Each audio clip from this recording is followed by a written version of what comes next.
Magandang umaga mga igan. Bistula naging pot session ng isang rock concert sa Makati City. Matapos makuna ng ilang dumalo, kabilang na mga minor de edad at performer na gumagamit ng umano'y illegal na droga. Darito ang report ni John Consulta, exclusive.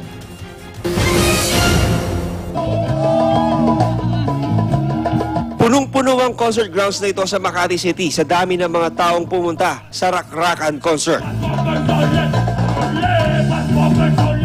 Pero sa gitna ng malapiestang kasiyahang ito ay ang talamak daw na paggamit ng droga sa mismong concert grounds.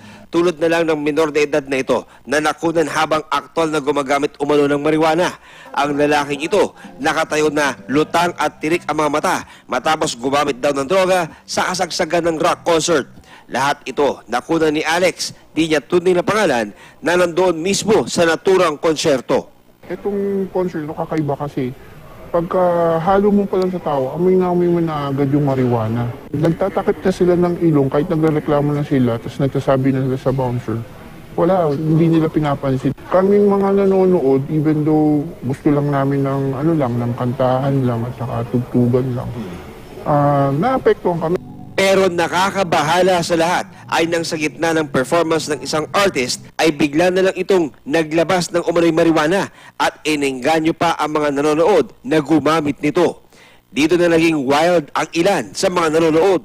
Nung pagtungtong niya sa stage, yun nga, sabi niya, pare, sarap ng amoy dito. Sabi niya, kaya niyo, kayo lang ha, meron din ako, nilabas ng ganun. So, nagiyawan yung mga tao. Siyempre, parang tuwang-tuwa sila. Tapos, sabi niya, sino may pipe dyan? Sindihan na natin to. Pasa-pasa tayo.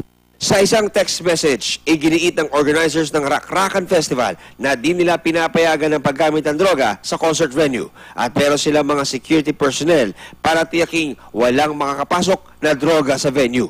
Wala rin daw naiulat sa kanila na insidente ng paggamit ng droga.